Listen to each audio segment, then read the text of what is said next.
Hi everyone, today on the Helicopter Podcast we've got Jessica. It's such a controversial thing because I don't want to be known as a woman in data. I just want to be known as a data professional. Every time I start a new role, I have to reprove myself in that role that I am capable of doing this. They don't know anything about you. They have all their preconceived ideas about what you're capable of. When AI starts taking over a little bit more, it can handle those migrations pretty easily. So at some point you still have to understand what the data is doing. I sometimes wake up and question what am I going to be doing for a job in 5 years time? Is that I actually think I know the answer to your question. okay? Denham Radio, good morning, Golf Delta Alpha X-Ray Alpha at HQ for radio check and airfield information. Golf Delta Alpha X-Ray Alpha 06 left hand 1025. 06 left hand 1025 and we're flying to a private landing site just south of Maidstone, returning later today. 2 people on board, captain's name, Mir. X-Ray Alpha reportable lift and departure. And Golf X-Ray Alpha ready for liftoff. Okay, so we'll start raising the... ready for departure and send with the fix it. Slowly. Straight ahead, see what the helicopter wants to do, try to counteract that and find the point that if I keep lifting, we just go vertically up. And that's it, we're flying. Big windows make a big difference as well.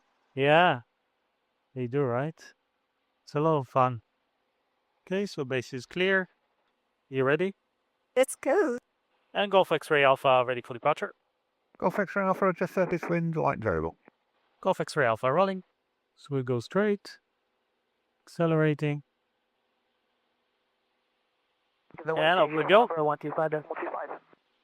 Oh wow. Did you expect those legs? Water's so blue. It's amazing, right? And this time of the year, I really like the rapeseed fields. They're just so beautiful. QNH 1024 Golf X-Ray Alpha, and we're just passing Maple Cross 1000, free calling en route. X-Ray Alpha, sure. All right.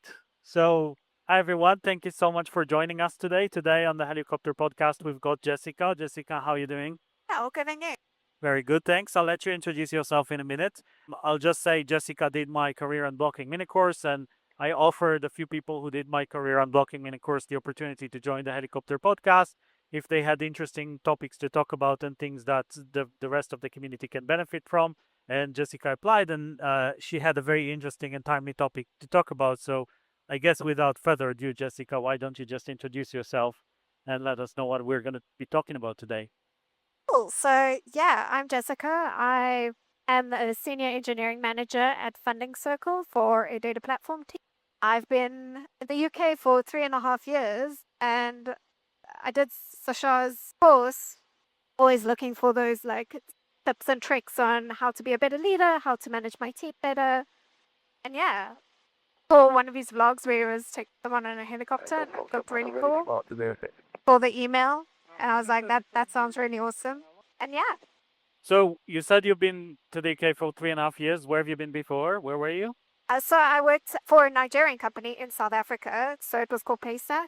That's where I really learned a lot of technical skills. I was a data engineer. And prior to that, I worked at a real estate agency.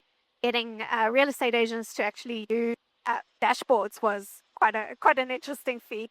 I think that was probably one of my favorite jobs because the CEO was so invested in data and he knew how important it was, and we had such a good working relation that it made my job really easy working in data in that company. And I think it taught me the importance of having buy-in from senior leadership.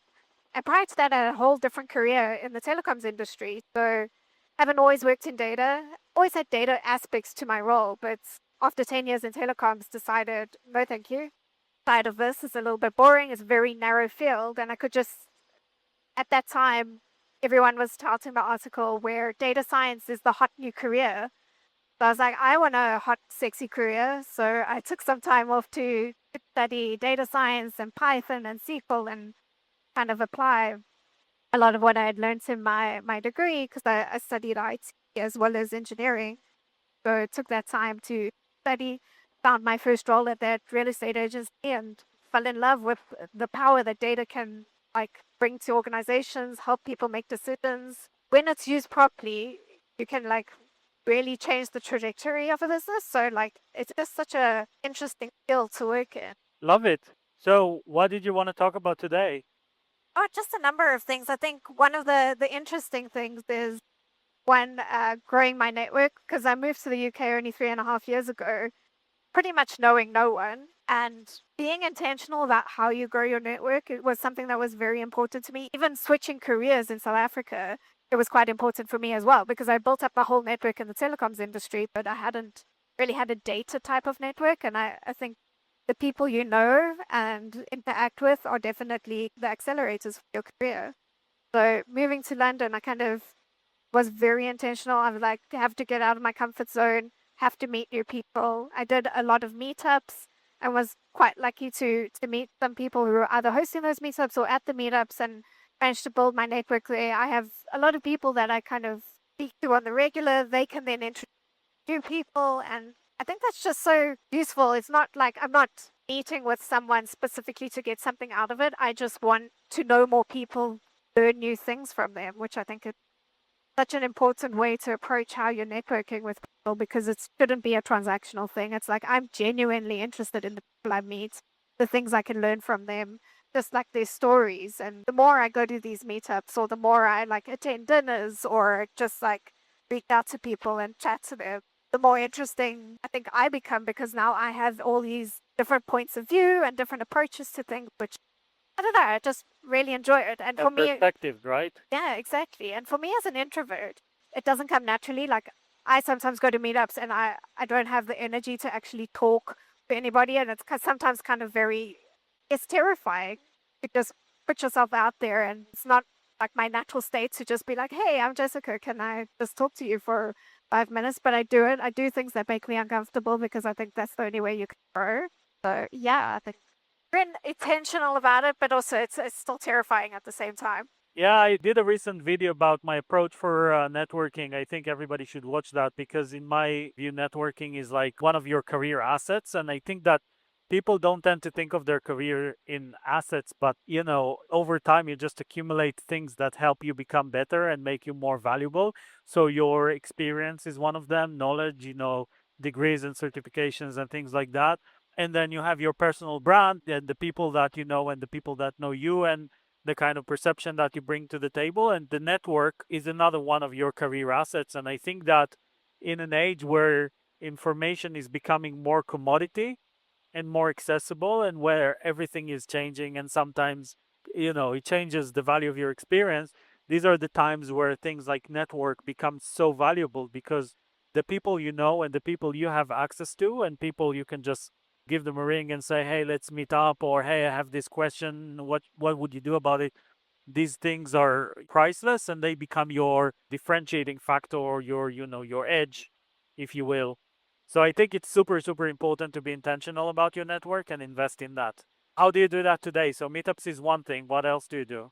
I guess one of the easiest ones that is your own network at your office, because there's a bunch of people there, and it doesn't necessarily just have to be people within your team.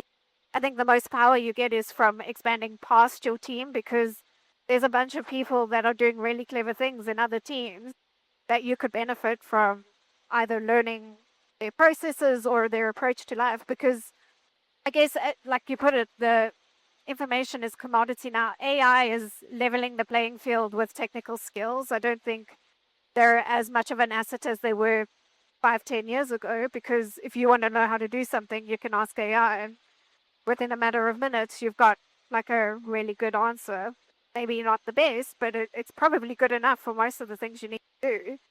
So when your technical skills are no longer your differentiator, you've only got your like human skills, the way you connect with people, the way you can like solve problems that not necessarily technical problems, or they can be solved with technology, but technology isn't a limiting part, because now, a guy in sales with access to AI has really great ideas, and he can kind of visualize them and get them to life.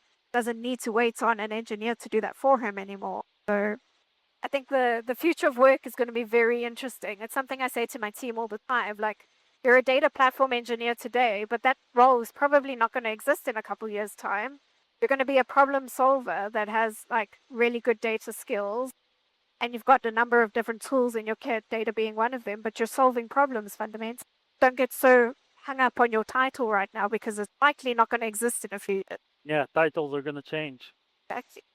And it's terrifying, right? It's like you live through a lot of changes and how things are rapidly changing. And I think AI is such a fast changing field that it makes you like, I sometimes wake up and question, like, what am I going to be doing for a job in 5 years' time? Is that like, I know it's going to change. I don't know how it's going to change, but it's terrifying. And now I have to lead people through that change as well. And I think that's where it becomes a little bit tricky because I don't know the answer. I can't be like, well, do this course and then do this and you'll have everything you need to. But there are some skills that will always be useful. So like you said, your network is very important because now you're going to be solving problems with your network. So I actually think I know the answer to your question. Okay. I think you're gonna be doing the same thing. You're gonna be creating value, right, to your company or to yourself. How will you do that is gonna change. The tools you're gonna do that are gonna change, right? What is going to be required of you versus the machine is gonna change, but fundamentally, like, you're still gonna be there to create value. And if you think about it that way, I think there's a little bit of comfort in that because yes, everything is changing, but nothing is changing at the same time. True. That's a really nice way of putting it because I guess it is. But I think when engineers for so long have been valued and rated on their technical skills and that whole paradigm is shifting, it's uncomfortable. But I guess I like being uncomfortable because that's where I get my growth. So Oh, it's totally uncomfortable. But if you go and think about it, right? Like I've been in the data industry for over 20 years. The work I do today is very different from the work I did 20 years ago, right? yes. Like 20 years ago, I was an Oracle DBA and I was managing databases and storage and networks and backup and recoveries and rebuilding indexes and, doing these things. Today, our tech stack doesn't necessarily require that you do these things. You still manage data. You still do a lot of data governance. You still define the data. You still make good use of it, but just in different ways, right? So not in the same way we did 20 years ago, but in the way we do today. Yeah. I guess as things advance, it unlocks more for you. Yeah. So you become, with the skills you have more power because you've got more tools at your disposal, which people didn't have. 100%. So Jessica, when you applied, if I remember correctly, I think you wanted to talk about your career as women in data. Is that right? Yeah, I think it's always such a controversial topic. Well, I wouldn't say maybe controversial, but it's a big thing. So when I started, like my career, not necessarily in data, being in an engineering field, there's not many women in engineering. So like doing my degree, I was the only woman to qualify with my specific degree. There were women in some of my classes and things like that, but my actual degree, I was the only woman. So I've always been surrounded by men in like my career from university. The jobs I've had, both in telecoms and in data, have been quite male focused. I think especially in telecoms, that was probably more true. Data seems a little bit more accessible to women and is really encouraging to see. As time goes by, I see more and more women entering the field and doing very well in the field. I guess back in the day when everybody was at war, in World War II, women were the ones that were behind like a lot of the computers, and computer engineering was women's work for a very long time. And then that kind of disappeared for a while. And now, there's a lot more women entering the field. I think there's still barriers to it. I don't think it's always the easiest thing. There's a lot of stereotypes that men have. One of the principal engineers I worked with at my last company, I don't think he had ever worked with a female engineering manager before. And he obviously had very preconceived notions. He was quite old. He had been around for many years. And so he had a very set way of thinking about how things work. But what was good is he was very open to kind of understanding certain things. So having worked with me for 3 years, he finally realized that, oh, wait, women aren't completely useless. They actually can lead teams. They bring a different perspective. They're just as capable as men at doing things. And I think that made him reframe how he had kind of focused on women in the past. And he even admits to this day that he's definitely very stereotyped and he hadn't really thought about things. But It's just sometimes you need that one person to open the door and be like, oh, wait, everything I thought was wrong, but being open to be able to change your mind about things. So it's tricky. I think I was talking with my VP of data the other day, so she's been around for a while and had to suffer some really hideous insults from men because she's a woman in her field. One of her jobs, the first thing that she had to endure was a guy saying, why are you here? I can do your job. I don't know why they hired you. But like, those are the kind of things you have to deal with, which is really unnecessary. But I think it is getting easier. The more people are exposed to women in different fields, the more normal it becomes. And then it's less of, now we're talking about women in data. And it's just like, oh, here's another person who can do the job. So how did you deal with it? I don't know. I think I'm quite determined. So if somebody tells me I can't do something, that makes me want to do something even more to prove them wrong. I guess sometimes it's just showing up and also refusing to do the woman's work. There was one of my telecoms jobs. I worked with a not so great boss. I was the only woman in the company, and In the company? in the company. So we were a small company. We were part of a bigger company, but in our little division, I was the only woman. And naturally, for him, that meant I should make the tea and coffee for guests that arrived, or I should hand out things or do admin type work. And I would just like stare and refuse to do it because I'm like, there are 9 other human beings in this company as well. Why didn't you ask one of them? Why is it always me? So that might have been part of the reason why I left telecoms. But I find data probably a lot more welcoming. I think especially in the UK, there's a lot of focus. There's a lot of very specialist groups. So there's the Women in Data group. There is the conference they put on every year. So it just happened a couple of weeks ago. Yeah, with the red shirts. Yeah, it's basically they encourage everyone to wear red because red is a powerful color. And they gather 3,000 women in a room. So you can't tell me there's no women in data because they managed to find 3,000 of them and put them in a room and, talk about important issues, not just about being a woman, but like important social issues. It's just so inspiring every time I go to it. It's also very overwhelming because 3,000 people in one area is a lot of people. But like anytime anybody tells me, oh, we can't find women to hire, there's no women available, that's why we have such a disproportionate amount of men. I'm like, you're not looking hard enough because I can go to a conference and see 3,000 women right away that work in data. So that's not a good excuse anymore. So we know for sure that there's at least 3,000, right? At least 3,000. And those are just the ones who could get the time off to go to a conference for the day. In London. In London. So yeah. There may be more in other places. Hundreds more. And also, like, you don't have to have a data specific role. Like, I am a data analyst to be a woman in data necessarily, because people are solving problems in spreadsheets all the time, using bits of information to actually solve problems. So the more AI kind of breaks down those barriers and like makes technology more accessible, the more problem solvers are going to be visible and have access to things. Like, they've all been solving problems in really roundabout ways, and now they have tools to help them solve those problems a lot easier. So if you can do like a VLOOKUP in Excel and understand all those crazy things, using SQL to do something is really not that difficult.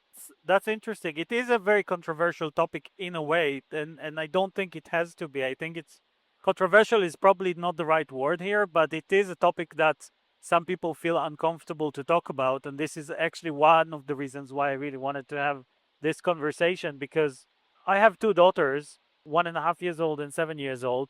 And I want them to know that they can do anything in life and they can be everything in life. And I think that the way our society works is, unfortunately, there are some stereotypes and there are some professions that are more male dominated or female dominated, right? And things like that. So I would love to learn from you actually, what can I do differently, both for my daughters, but also for all the women that I work with. And also, what advice do you have for your old boss or for other people like that? And what could they have done differently for you? For my old boss, I don't know if I have any advice. Some people are hopeless. I get that. Some people are out of your life for a good reason. But I think it's so difficult, right? Because it's also very dependent on personality. But I don't think that letting one person tell you no be the end of the road, because that's just one person's opinion. I think having role models that are doing the same work that you want to do, seeing people who look like you, who sound like you, doing something definitely makes you know that it's possible. So if you have to be the woman that makes, like, if you're the only woman in a room for now, that's fine. You're at least paving the way for other women to come. Like, you're setting that example. You're kind of breaking down those barriers. You're helping to do it. But for your children, one, being a woman, if they want to do something, you shouldn't, you already have the right attitude of course you can do that. I don't see why you can't do that. I'm going to do everything in my power to help you achieve whatever goal you want. But it's exposing them to a range of different options. So if you don't know as a kid that these are options you have available to you, you're going to be limited to what you see your mother doing, your grandmother doing, the women in your life. But if you don't know and you don't see women doing other things, so if you, like the first female astronaut who went and navigated the moon, that's so powerful. Now women can see that, oh wait, I want to be an astronaut. It's possible because that lady did it. It's just like having that representation really, really matters. So if you can find inspiration, go and be that inspiration, basically. I mean, it sounds simple, but Easier I said get than done, right? exactly, because it's also, you might not always get the opportunity to do that. You have to fight a little bit harder. You have to continuously prove yourself. I think that's one thing I really struggle with is every time I start a new role, I have to reprove myself in that role that I am capable of doing this, because you're starting from, like, they don't know anything about you. They have all their preconceived ideas about what you're capable of. And then it's like starting and like showing them, oh, look, I can lead a team. Oh, I can do this seemingly hard thing. Of course I can do it. There's nothing different from me and you. We all have problem solving capability. Yeah, it's a little bit frustrating, but I think it is getting easier, and it might be company dependent. I'm quite lucky. I have a female leader as a really great example in my current company. There's a lot of women that I work with as well, and really strong and intelligent women as well. It's like I'm in awe every time I get to work with someone who I would have never worked with 10 years ago. So, And is she a good ally for you as well? absolutely. So, before I went to work with her, she was my mentor as well. And I think that's actually quite going back to some of that networking stuff, finding a good mentor who's kind of can see what is good for you, kind of has lived through some of the experiences that you are going to live through, can give advice, can kind of guide you on the right path, I think is very important. I'm a mentor to two women as well. I'm starting a mentoring relationship with a third woman there. And I think these are really powerful conversations, even if it's just one conversation you can have with someone to be like, look, of course you can do it. I did it. That shouldn't be your barrier anymore. That shouldn't be something you're not capable of doing because you haven't.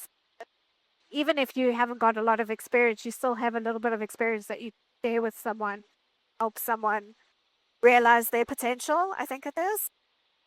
What makes a good mentor? Like, how do you choose? If I don't have a mentor today and I want to get one, what am I looking for? I guess it's different depending on what you want out of that relationship. So some people want a technical mentor to help them through like technical challenges they have in it. Some people want more of like a career, long term, help me with the path that I need to be on. So I don't know if there is one set answer for what a good mentor is, but I think it's someone who helps you reflect, because I think everybody has the answers to the questions they need. It's just kind of guiding them towards it, like helping them ask themselves those hard questions. It's not always giving the answer, but guiding them on the right path towards that answer, and maybe explaining options that they didn't know were available. So I guess first of all, look for inspiration. If you can find one, do it anyway and be the inspiration yourself. Easier said than done, but still, like, that's a good advice, I think. Yeah. The second thing is find allies and people that can help you along the way, and people that can be there for you and that sort of stuff. Networking, the women in data groups, things like that. Just find your peer groups and the people that can lift you up. The third thing I heard was about finding good mentors along the way and people that can really challenge you and help you push yourself, and find people that you can connect with that have the life experiences and the knowledge and the insights that you want on the one hand, but you also can have a very open and honest relationship with, right? Because I mean, mentorship is a very intimate relationship one way or another. I mean, you have to open up with someone, you have to talk about the things that are difficult for you. It's not a stroll in the park, right? Like you have to actually talk about the difficult things and take some hard feedback to grow. So it has to be someone that you can connect with. Yeah, and have that trust with, because Trust. like I have definitely cried with my mentor on a call. So being able to be vulnerable enough to do that, and also then have them care enough about you that they can see what's working and what's not working for you. And sometimes you need that different perspective to kind of snap you out of it, or kind of put you back on the right path. Like you don't have to endure terrible things all the time. There's other alternatives out there, I guess. Yeah, and one thing that a lot of people ask me is, "Hey, Shahar, I have a manager. Why do I need a mentor?" And I think the thing that people don't realize about managers and mentors, yeah, they're both there to help you grow and to help you in your succeed in your role, but in very different ways. And your manager, in a lot of situations, I mean, they have to be on your side and they have to help you grow, but at the same time, they also, they represent the company, they have other people's interest in mind and things like that. Whereas your mentor is only on your side. They're very objective to the situations in a lot of ways. They don't have to worry about anything else, and they really want you to be successful.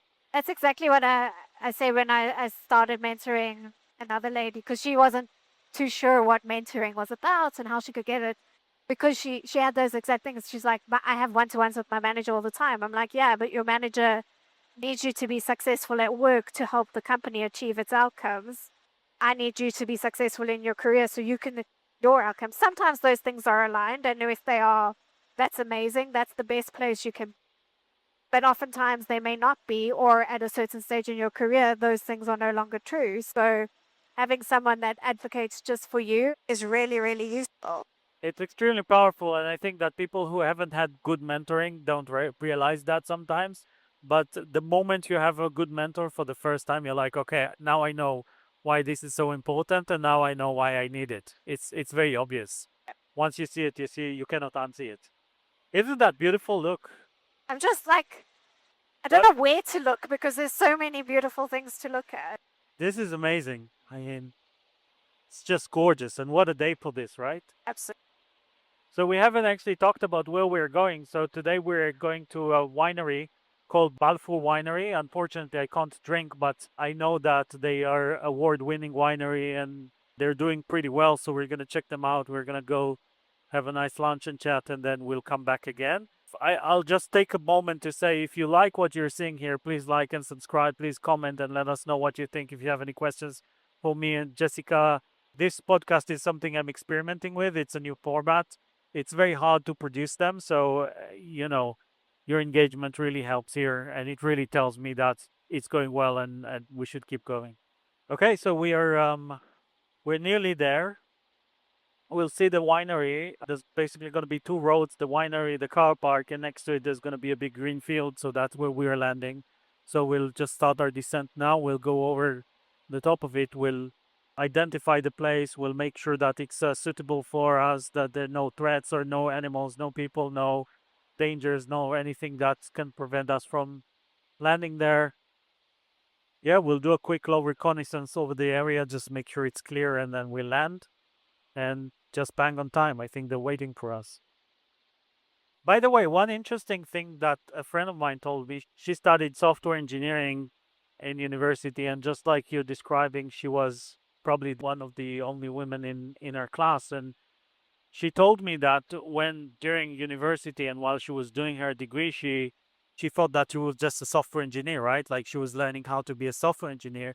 And she joined a very big successful FANG company. I'm not gonna say names here, but they do a lot of women mentorship programs and women in tech programs and things like that, which is and women empowerment days and those kind of things, which is great, right? And they clearly care about that a lot and about inclusion, and they want everybody to feel included. But she said only when I got to this company I realized that I wasn't a software engineer, I was a female software engineer, right? Because they don't have men in engineering days, empowerment days and things like that, only for the women. And I'm grateful that they want to do it for me, but it kind of makes me feel different. And I think this is why it's so controversial, because sometimes like people or companies are trying to do things or say things or to make it better, but their actions actually make it worse. And they may or may not know that. And all of these things sometimes can have unintended consequences. So I think it's very important to make sure that whatever you do, even if the intentions are good, still make sure that it's actually like landing well with the people that you're doing it for, and that it's perceived the way you want it to be. I think that's with kind of any initiative where you're addressing a minority or something like that. It's such a fine line between kind of actually helping and harming. That's why when I first said it, I was like, it's such a controversial thing because I don't want to be known as a woman in data. I just want to be known as a data professional. Yeah. Like my gender shouldn't have any reflection on my capability, right? But unfortunately, it is a big issue. So it's going to continue to be like this for a couple of years. I'm hoping when your daughter's into the workforce, it's not even a consideration anymore. It's just there are humans doing jobs, Yeah. whatever that may look like in 20 years' time. So yeah, Human versus AI, right? You'll be excluded because you're a human, not because... exactly. We'll all be suffering from the same problems. Yeah. Okay, so this looks like a winery over here. I see those trees. We have the big green field to the south of the winery. We see the car park over here. So we've identified the place. Try and give ourselves some space.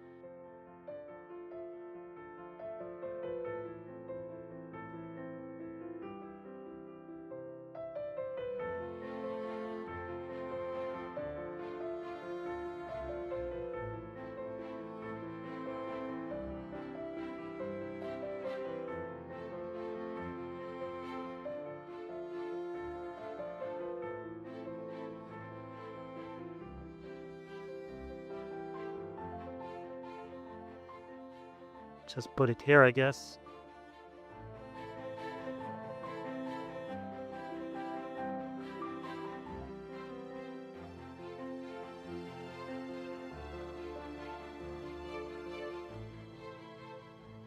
That's it.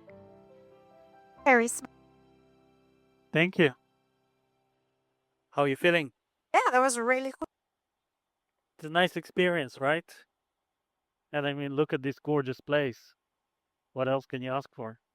Such a beautiful day as well. Right there.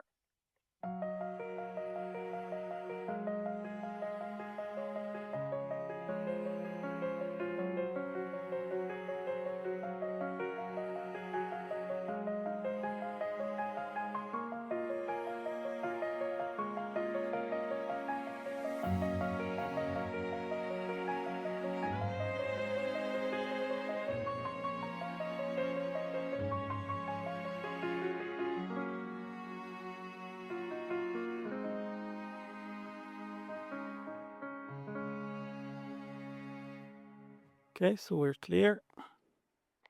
Okay, so clutch engaged, alternator on, blades turning within 5 seconds. What do you think of the launch? Good. It's a good place, isn't it? So beautiful. Also, you have no idea that how big the wine farm is, but based on the waiter's description of how many acres it goes across, because you're only seeing these vines in front of you. So Yeah, so what they explained is basically this is a family that bought this vineyard, and they have, I think he said, 400 acres of Yeah. vineyards. And it goes all across here, but then they have about 10 more lots all around this area. So it's pretty big. They were very inspired by French winemakers, and they wanted to create their own like English wine winery in 2001, right? And then in 2004, I think they launched the place, and in 2018 they won some very prestigious international wine competitions and stuff like that. So Yeah. very nice people, very chilled area. Definitely worth a visit. Okay, you ready? let's go. Let's do it. Start raising the lever. The main rotor is going to start taking more and more of our weight. You can actually see the wind. See the circle around the helicopter? Yes. See, now it's very small. how it grows bigger and bigger. So we're pushing more and more air down. We've got 3 greens, 2 fuels, no lights, looking straight ahead, seeing what the helicopter wants to do, trying to counteract that so that we climb on a vertical. And I think it will be easiest just going this way, away from people. And you can see all the vineyards.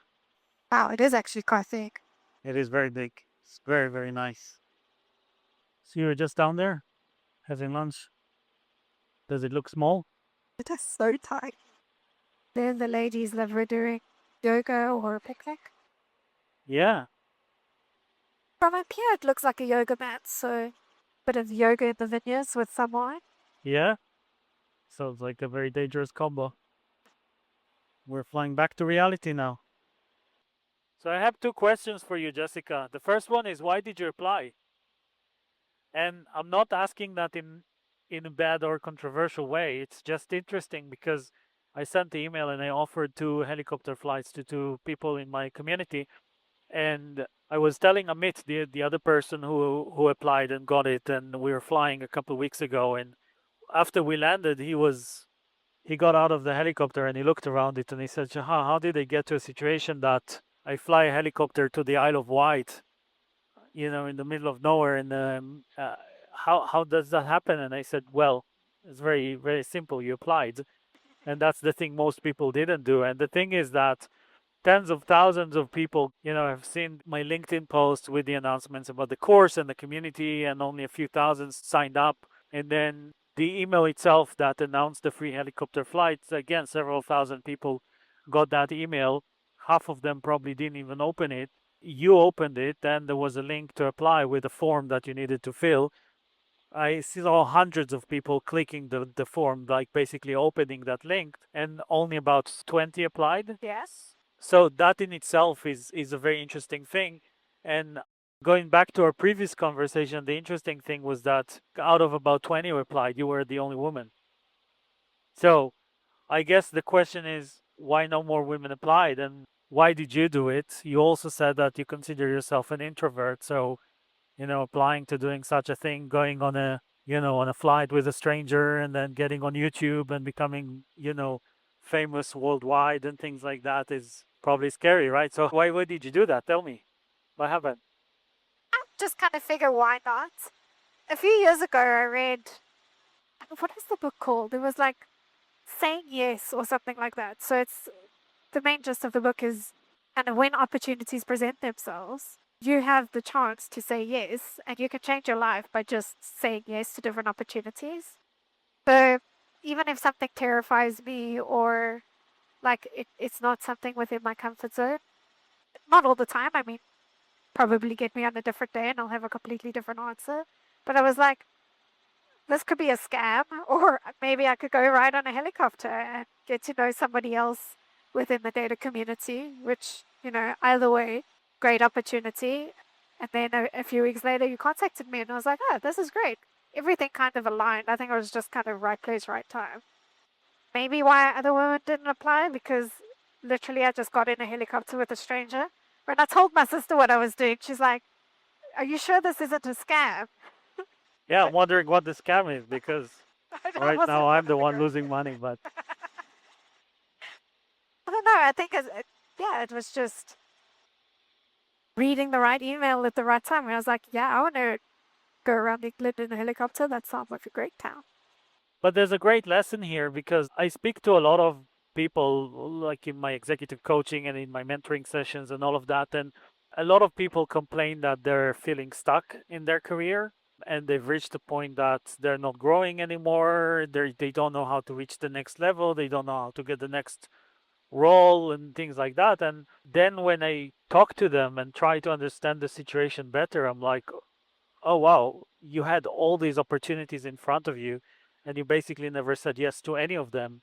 And I think what you're saying is spot on. Like, are you a person who says yes to opportunities, or are you a person who says no to opportunities? And I think that many people just don't recognize opportunities when they see them. So that's a problem, right? And an opportunity can be fly a helicopter and get on YouTube, or it can be get a promotion or work on a cool project or find a mentor or go to a meetup and meet really cool places or speak in a conference or whatever. There's so many opportunities around us all the time. So the first thing is recognize them, but then you also have to be a person who is willing to step up out of their comfort zone and just say yes and see what happens, even if it's scary or even if it's something you've never done before, and just give it a shot and see what happens. And I think this is where a lot of people miss out. Yeah. I mean, I'd rather not be thinking what if all the time. It's kind of like, let me go try something. If it wasn't the right thing, that's also fine. But at least I won't regret not trying. Yeah.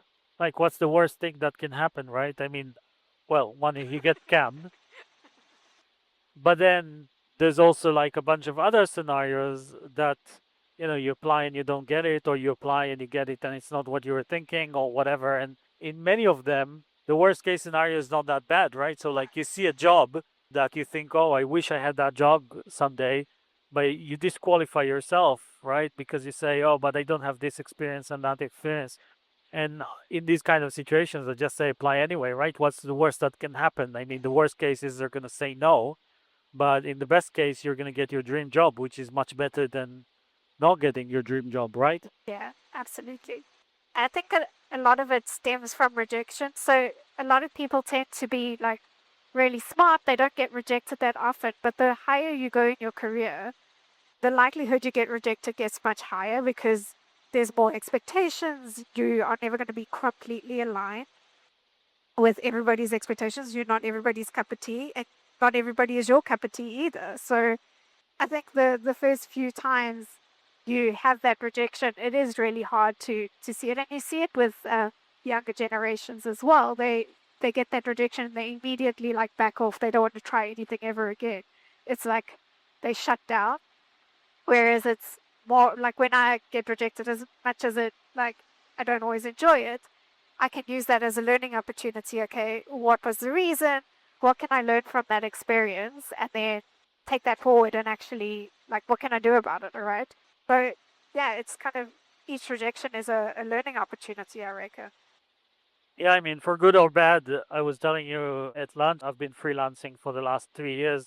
And when you're freelancing, we talked a little bit about how I find work and all of that, but there's a big element of marketing yourself, pricing, constructing the right offers and things like that. And there's so many reasons why things can fail. And the number of rejections I got over the past year, I was never used to getting rejected so much. And not in a bad way, right? Like Yeah. sometimes company reaches out, but they don't really have the budget, and or they really want to work with you, but then they realize what it actually means for them and what kind of commitment they need to make to be able to do that, and so on and so forth. So I think that there's a lot of this kind of buyer's remorse and people talking to you but then taking a step back is very, very common in freelancing. And I got so used to it over the past 3 years that now it's almost like a non-issue. I make an offer to a client, they may or may not take it. That's fine. Exactly. But if you weren't making that offer, you wouldn't have that opportunity in the first place, right? Yeah. So They have the opportunity and I have the opportunity. Both of us need to say yes at the same time, right? Kind of like dating, but more brutal. Or maybe dating is more brutal, I'm not sure. I don't know. I haven't dated in 20 years. So. I hope I don't have to do it. So this is the Thames River. You can see how wide it is in here. Yeah. Yeah, I don't know if you've spent a lot of time by the Thames, in central London, but it gets very narrow in some places. And that's the sea. That's so cool. That's the channel, English Channel. Okay, so like Margate is down that way. Yeah, Okay. exactly. I mean, in fact, if we go down this way, we'll get to France or Belgium. I don't have my passport with me. What's the furthest country you've flown to? Furthest. Well, I was in Barcelona last September Okay. with the airplane, not with the helicopter. So I flown down to Barcelona. I had to cross all of France, and that's how I found out how big France is. That's so cool. Spent about 4 hours just crossing France. Then I had to cross the Pyrenees Mountains, and I got to Barcelona. Did a few meetups, a lot of work meetings, spent a couple of very busy days, and flown back home. That's the way. And actually, that's interesting because I think that this is also one of the things we discussed over lunch, right? That there's more than one way to live your life. A lot of people, they constrain themselves to only the way that they know or only the way that is socially acceptable or that society expect them to, right? Which is have a 9 to 5 job and go to university and do all these things. And I strongly believe that, you know, you only live once and we don't get a lot of time. And what we do with the time that we're given is our choice. I see, unfortunately, so many people who are not very happy with how they live their lives and they don't have the courage to change anything because they feel like this is what's expected of them by society, by their family, by whoever. But it's very sad. And I had a mentoring conversation a few months ago with someone who she was working in a very good company. She was very successful, like on paper, she was winning life and ticking all the boxes, but she wasn't very happy. And I asked her, if you could do anything, what would you do? And she said, I would go to Italy and learn cooking. And I said, well, what's stopping you from doing it? And then she started crying and she said, like, you know, maybe you're right. Like, maybe that's what I need to do. I just don't have the courage to do that. And I think so many people live their life like that. And it's not that she's doing anything wrong, right? In fact, by our society standard, she's doing everything right. Like, she has a very good, decent job in a very good, decent company. She's doing well. But at some point, you have to stop and ask yourself, do I live my life or do I live somebody else's life? Am I happy with what I'm doing right now? And if not, then what do I need to do to change that? And what is stopping me from doing that? I think a lot of people are waiting for permission. I'm not sure from who, but it's like they feel like they need someone to just be like, you can do that, you can go and do that. You can create your job, you can apply for the job, you can spend 6 months traveling. Like, they're waiting for just someone to sign off on it when the person who has to sign off on it is you. Yeah. Like, And as a mentor, and you said that as well, right, earlier, you know, sometimes big part of your job is just to give someone the courage to do the thing they really want to do, but they don't know how to give themselves permission to do it, or they don't know how to unblock themselves.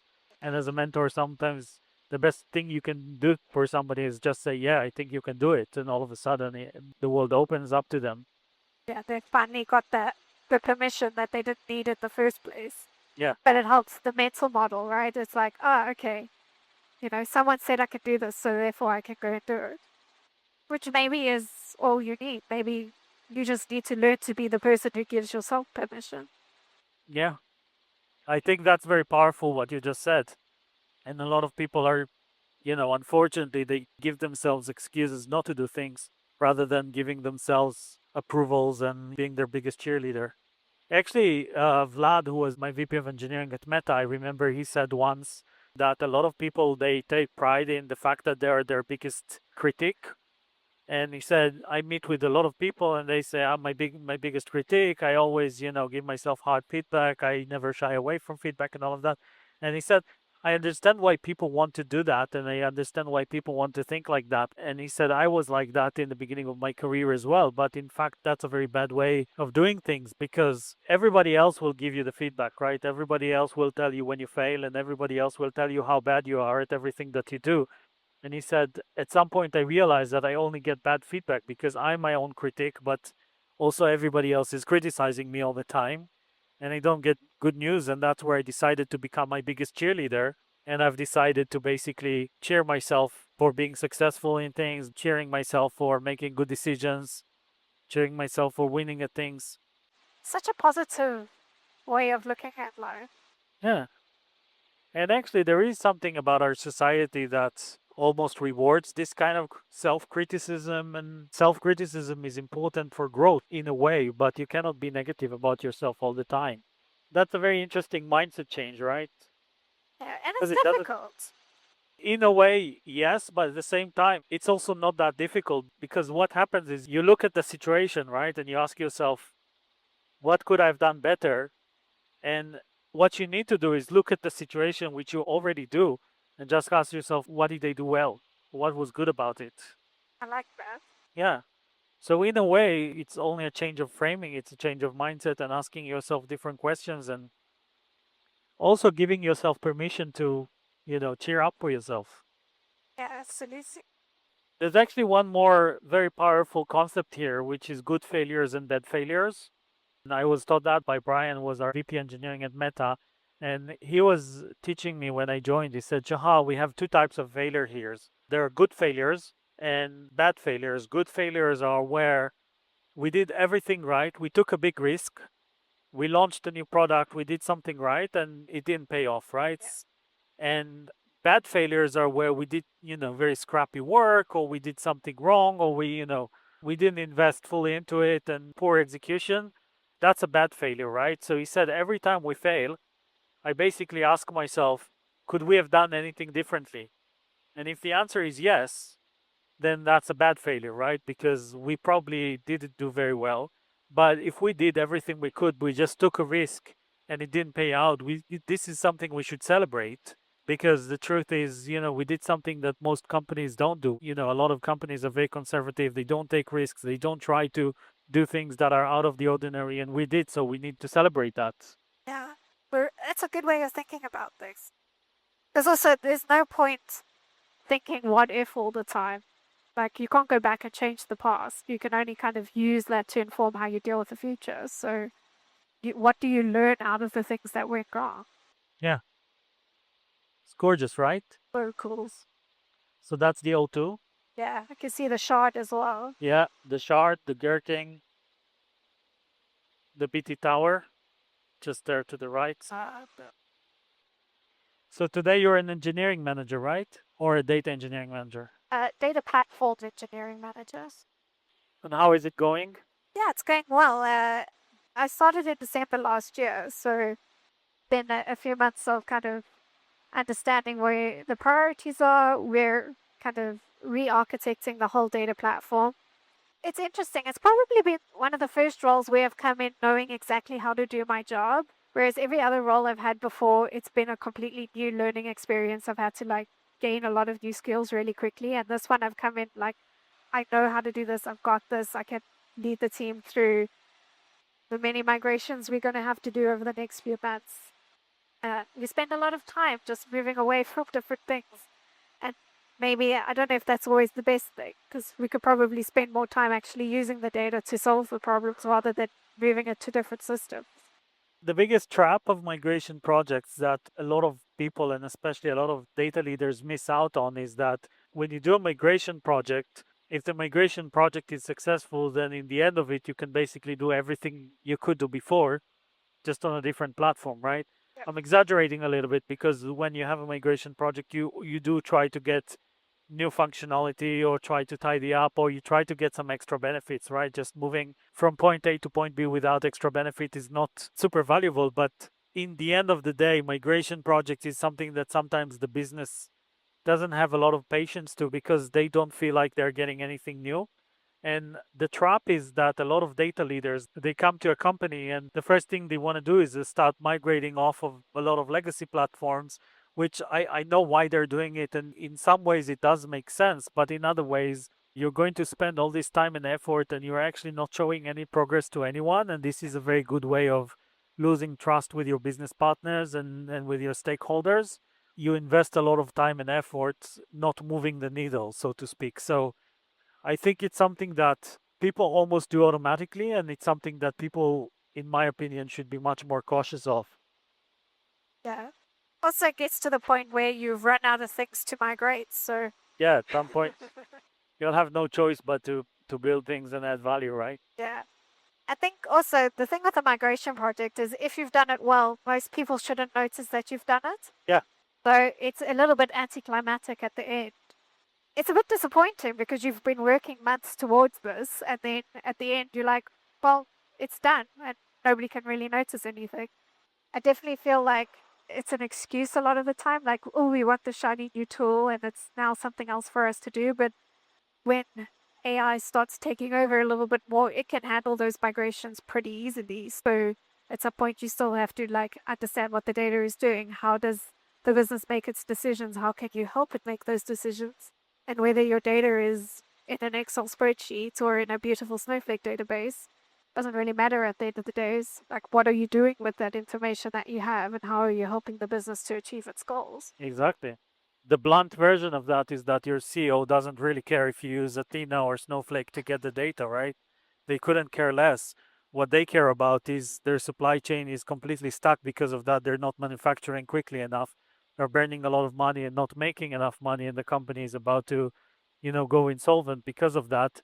And the question, if you remember on my career unblocking mini course, I think it was the second one where I asked who cares about your work, and in a lot of cases, not all of them, but in many cases, migration projects, they solve problem to the data team or to the tech team. They don't solve a problem to the business. That's And again, I'm not saying you shouldn't be doing those things. You should, and I think migration projects are important and that they have their own benefits. It's just that you need to be very balanced and reasonable about those things, which I think is where a lot of teams miss out on.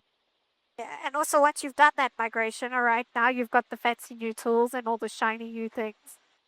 Now, how are you going to use it? Because you've obviously migrated for a reason, whether it was the technology wasn't suitable for the use cases you had, or it was reaching end of life, or whatever the reason may be. You've dedicated a couple of engineers for a long period of time to fix this. Now they're done. What's next? Yeah. And if you don't know that what's next, then you didn't think about the problem in the right way in the first place. Like, everybody seems to think like, ooh, Snowflake is going to be a magic wand and it's going to solve all the problems. I'm like, I could give you 3 Excel spreadsheets and you should be able to kind of achieve the same level of problem solving. It's just a tool that can help accelerate that and make certain things a bit easier, but it doesn't just magically fix everything. So you see those lakes over there? Yeah. So that's, if you go to that big lake that's just on your 9 o'clock, just right to it, there's a big green grassy area. Yeah. So that's Denham. And we're coming back. That's cool. That's the end of our adventure. Denham Radio, well, hello again. Golf Delta Alpha X-Ray Alpha over Amersham for rejoin. Good afternoon. 24 right hand, Kieran H is 1023 and report Maple Croft. 2 for right hand, 1023 report Maple Cross, Golf X-Ray Alpha. Golf X-Ray Alpha approaching Maple Cross 1000. The water looks incredible right now.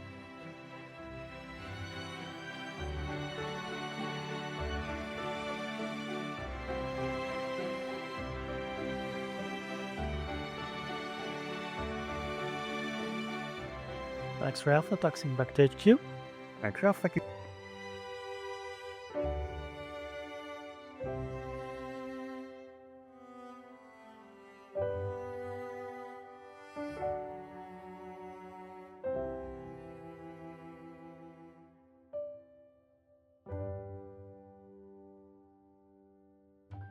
That was so cool. Thank you so much. Thanks for coming. And Golf X-Ray Alpha shutting down. Thanks, Ralph. So before we wrap it up, what's your final advice to anyone watching this? Gosh, no pressure. No pressure. Like, if you want something bad enough, I think you have the power to make that happen, right? Whether it's riding a helicopter on a Monday morning, or going for a job that you really want, or not doing the 9 to 5 that everybody thinks you should be doing. You have the power to change the things that you want to do with your life. Don't rely on other people to make things happen for you. Live the life that you want, not somebody else's life. I love that. And say yes to opportunities, right? Absolutely. You might read an email one day, see somebody saying, "Would you like a helicopter ride?" And you're like, "Absolutely." Thanks for joining. It's been Thanks a for having pleasure. me. This was really, really cool. And for everyone watching, please like and subscribe. If you like this content, let me know who else you want to see on this helicopter podcast. And thanks for being here with us. I appreciate it.